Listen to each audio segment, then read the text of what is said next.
For over 3 decades, the Old Mutual Wealth Double Century has been an end-of-year fixture on the South African road cycling calendar. Late November 2024 saw over 3,000 cyclists gather in the Jewel of the Overberg, Swellendam, for a 204-kilometre ride through the spectacularly beautiful region of the Western Cape. Under the superb organisational expertise of the Pedal Power Association, the 12-rider teams hit the road at 30-second intervals. Charles Milner's early 90s dream of a 200-kilometre day in the saddle among long-time cycling buddies has evolved into one of the most popular and enduring events in the country. At its sharpest end, it's a race of strength, speed, stamina, and perhaps above all, strategy. The fastest teams need only 6 of their dozen riders to cross the line. In chasing the prized Charles Milner medal for teams who finish with all 12 riders crossing the line, it's a triumph of teamwork and camaraderie. In sacrificing one's own hopes for the sake of the team. You don't have to be fast, you don't necessarily even have to be competitive, but you have to be motivated to finish. Which is what DC legend Andrew Wheeldon was as he completed his 30th DC. Well, the biggest motivating thing now is that there's only one guy ahead of me who's done 31. I'm trying to catch him. But no, that's joking. It's just such a great spirit of camaraderie and companionship and solidarity, and you ride for each other, you ride for yourselves. It's an absolute team spirit event where you can be strong as an individual, but you don't use that to try and win the race individually like you would normally do in a normal road event. You use your strength to actually help your teammates get to the finish as fast as possible. So in that essence and in that spirit, it's actually quite a unique event. There's so few of them on the calendar, and that's what brings me back every year. And then just, you don't ride with the same teams every year, so you mix and match a bit, and you meet new guys, and you find new training partners, and you see new strength in others, and all of that kind of thing. And it just adds and builds to this great community of cycling, which is just so special in this country. If you've had the opportunity to train together as a team in the months before, that helps tremendously. It can be quite difficult on the day if you have a surprise when you think you've got 12 quite strong guys, and then fairly early on you start to feel that there's some guys that are lacking in some fitness, or they might be a bit behind on the climbs, they might be good in other patches, in other places. But yes, it's difficult, and so I would always recommend that if you can, over the 2 or 3 months before, get out and try and do at least a 150 or a 160 together as a team, to practice the pace line, to practice, to see the individual strengths of the riders, see what's happening there. It's very tough, but then, even if you've got all of that right, sometimes you can be thrown a curveball on the day. It might be especially hot or especially windy, or as often has happened to me in the last 30 years, you have a lot of mechanicals. Like this year we had 3 punches, like in quick succession, and it was at a point where we should really have been using our speed to make up time. And we couldn't. We were actually having teams overtaking us while we were on the side of the road. So there's so much to play over a 200-kilometre event. There's quite a lot that can throw a curveball, and you just have to roll with the punches and talk each other through it. What I find that if the stronger climbers, it's good for them if they can drop back on the climbs and motivate the guys that are struggling a bit and give them a bit of a push. Talk to them, tell them that you've only got half a K to the top. You're looking good. Would you want some water? It's a nice fast section after this. You're going to be okay. There's so much psychologically that you can benefit from just being talked through it and being kind of lifted psychologically. So we try to do that, and I think that's if as much as teams can engender that, you can get through this day and it becomes a fantastic event. The first opportunity to fuel up came 64 k's in at the Trudeau Farm Pack Shed. That was at the top of the Opta Trudeau climb. Food Lovers Market and Peninsula Beverages ensured we had plenty to eat and drink in between catching up with riding buddies on other teams. From there, the road stretched out in a long line down into the valley towards Montague. The descent was super fast and fun, which is what the event is about after all. Well, to be honest, we are 12 mountain bikers that managed to pull our road bikes, dust them off.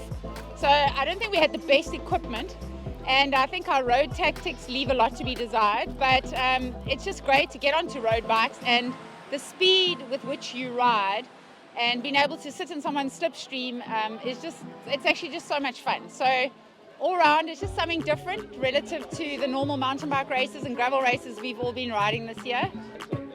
So we were super excited. We had a really mixed bag team. We had some fit. We had the likes of Sarah Hill, Teresa Ralph, and then we had the rest of us.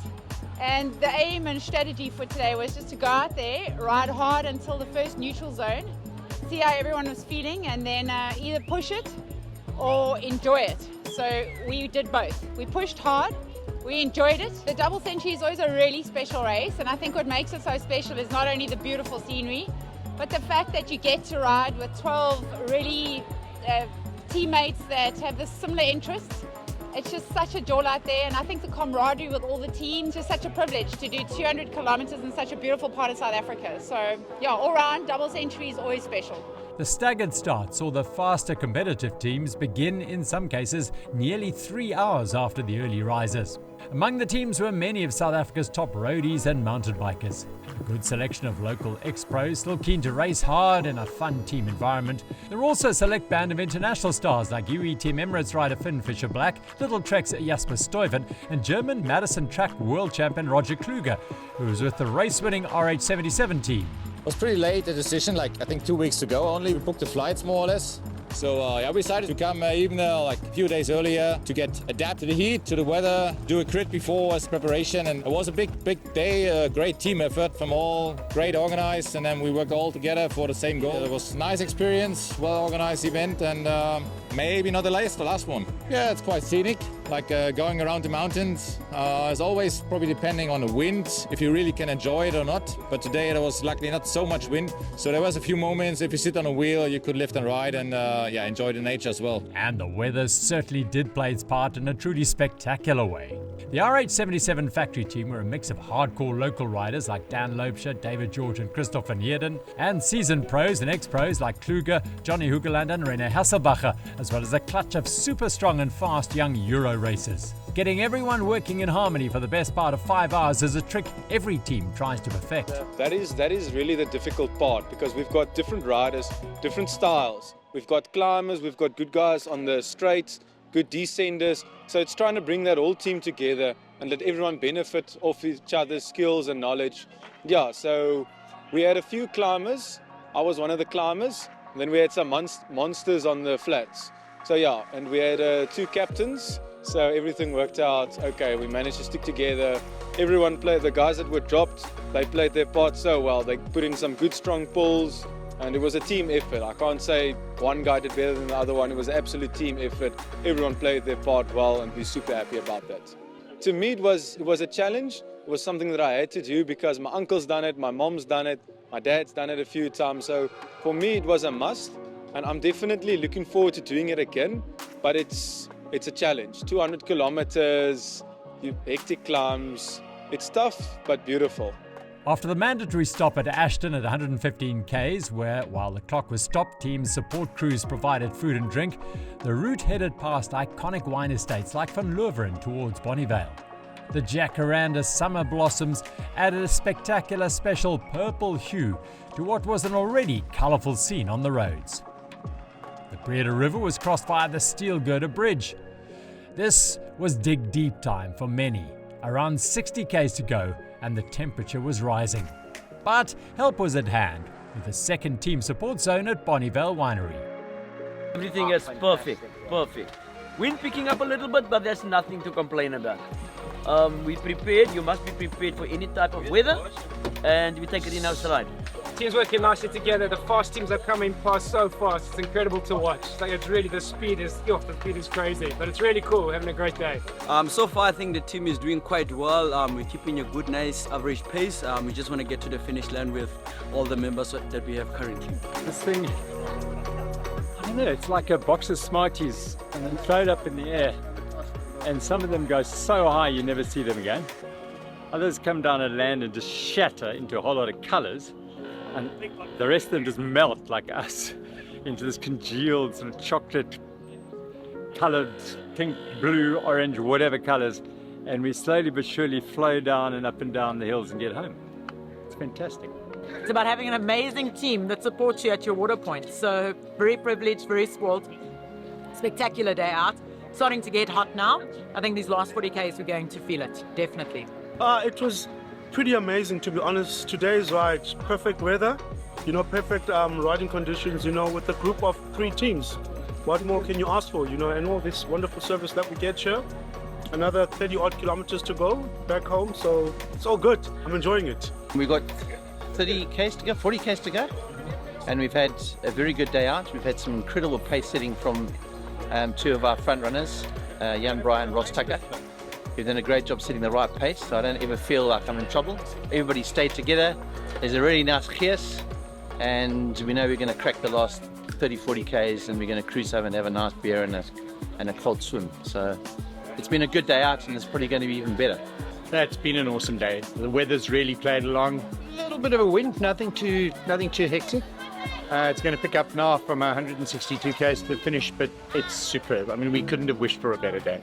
Lots of teams are having a hell of a lot of fun, and as an organizer or part of the organizing team, it's so good to see people actually enjoying the hard work that finally comes to fruition today. Reaping the rewards for their hard work were Fine and Country Paceline women's team as they headed for victory in Swellendam under the leadership of Taryn Povey. Our team, we have a core of 6 or 7 girls that are riding with Paceline consistently throughout the year. And then we have our super subs of Kylie Hannakom, Isla Stowe, Katie Leonard, Michelle George that popped on in and really helped us gear it up for tonight. Yeah, it was tight. We went in ahead and then the next stop they were ahead, and I just think that, in all honesty, it ignited the fire for that last section for us to burn every match that we have, and we did it and we managed to come out on top, and that was amazing for us. It was great. We came in hoping for it, and we always love coming to Double Century. It's always great, and we're super grateful to our sponsors, Fine and Country, for letting us come and defend this title, and we did, and that's always a win. No, my first Double Century was about like 15 years ago, and I didn't know that that was actually a time trial.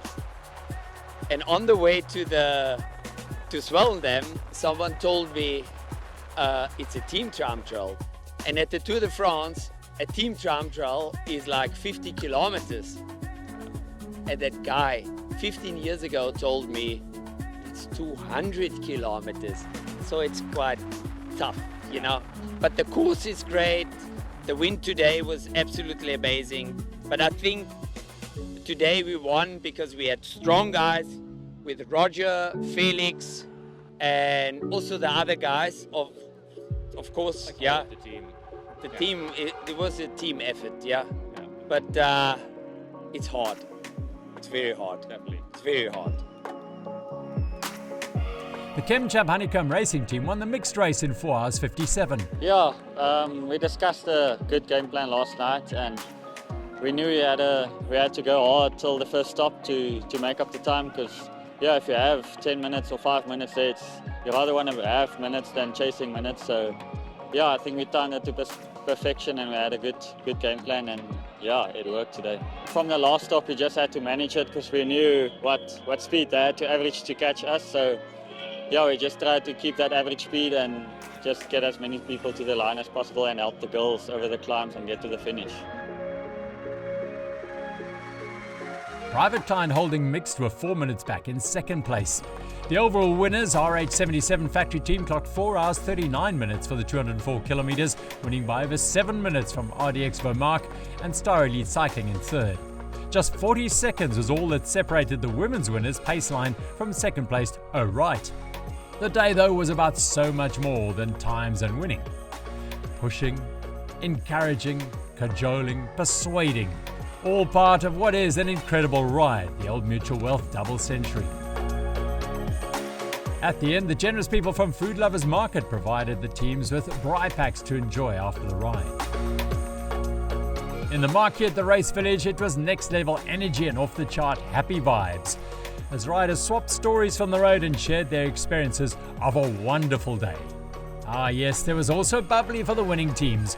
It was a vintage year for sure at the Old Mutual Wealth Double Century.